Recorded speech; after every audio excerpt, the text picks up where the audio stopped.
আমরা হচ্ছে প্লাস্টিক বটলসগুলো থেকে মেইনলি হচ্ছে এখানে রিসাইকেলড ফাইবার তৈরি করছি তুলা, যেটা হচ্ছে তুলা আমরা হচ্ছে স্পিনিং মিলগুলো থেকে ফ্যাব্রিক হচ্ছে মানে তুলা সুতা হচ্ছে ফার্স্টে, দেন ফ্যাব্রিক, দেন হচ্ছে এটা গার্মেন্টসে যাচ্ছে।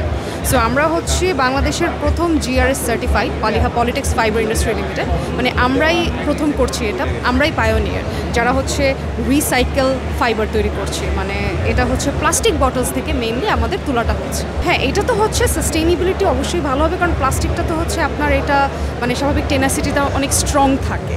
সো এটা হচ্ছে অবশ্যই সাস্টেইনেবিলিটি ভালো, যেটা হচ্ছে মেইনলি আমরা বলি না সিনথেটিক কাপড়, যেটা হচ্ছে মেইনলি। সো আমাদের হচ্ছে এখান থেকে আমাদেরটা হচ্ছে এটা হচ্ছে polyester fibre, recycle polyester fibre. এটা হচ্ছে আমরা তো প্লাস্টিক বটলসটাকে, হ্যাঁ প্লাস্টিক বটলসগুলো বাংলাদেশের যে সাদা বোতলগুলো থাকে, যেটা হচ্ছে পানির বোতলগুলো থাকে, ওই বোতলগুলোই হচ্ছে প্রসেসিং করে দেন হচ্ছে ওইটা থেকে আমাদের তোলা হচ্ছে। সো এটা হচ্ছে রিসাইকেল ফাইবার বলে পলিস্টার। অবশ্যই এটা হচ্ছে আমাদের ইকোসিস্টেমটাকে ভালো করার জন্যই মেইনলি হচ্ছে মেইনটেইন করার জন্যই কিন্তু আমরা হচ্ছে এইটা হচ্ছে করছি, কারণ আমাদের যে প্লাস্টিক বটল দিয়ে আমাদের যে পরিবেশটা ক্ষতি হচ্ছে সেটা যাতে না হয়, আমরা যাতে প্লাস্টিকটাকে কাজে লাগাতে পারি সেটার জন্য হচ্ছে মেইনলি হচ্ছে এটা আমরা করছি।